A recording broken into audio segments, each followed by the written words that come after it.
చతుషష్ట కళల పేరిట పూర్వం ప్రతి విషయాన్ని కూడా కళల రూపంలోనే బోధించేవారు కదా. నేటి ఈ కాలపు విద్యకు పూర్వకాలపు ఆ విద్యకు భేదాలు ఏమైనా ఉన్నాయా? చతుషష్టి కళలలో ఉపన్యాసక విద్య కూడా ఒక విద్య. ఎలా మాట్లాడాలి అనేది ఒక విద్య. ఈ విద్యకు నేటి కాలపు విద్యలకు కొంత సంబంధం ఉంది. దివే విద్యే వేదితవ్యే అని ఉపనిషత్ వాక్యం.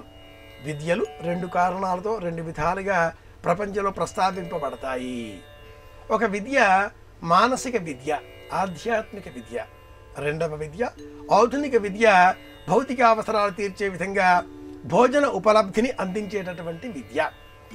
ఈ సందర్భంలో చతుషష్టి విద్యలలో నేటి కాలపు కంప్యూటర్లు లేక అత్యాధునిక విద్యలకు సంబంధించినవి, టెక్నాలజీకి సంబంధించినవి ఇందులో ఉన్నాయా అనే అనుమానాలు పలువురిలో కలగవచ్చును గాక.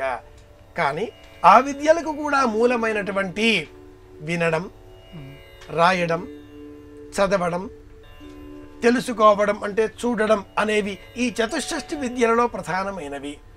ఏ విధమైన ఆధునికంగా ఉండే చదువు మనం అభ్యాసం చేయాలి అన్నా కూడా ఈ 4 ప్రధానమైనవి. కనుక అన్ని విద్యలకు మూలం చతుషష్టి విద్యలే. పూర్వకాలంలో విద్యాభ్యసనం అంటే చదవడం, రాయడం అని మాత్రమే కాకుండా వినడం, చూడడం అనేవి ప్రధానంగా ఉండేవి. ముఖ్యంగా విని అనడం, వీటి ద్వారా విద్యాభ్యసనం చేసేటటువంటి వారు.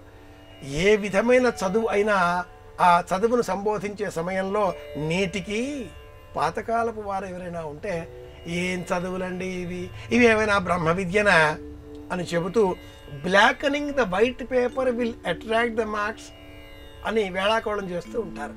తెల్ల కాగితం పైన 4 లైన్లు గీకితే ఎవరో ఇలా టిక్కు వేసి మార్కులు వేస్తూ ఉంటారు. ఇవి ఒక చదువులా?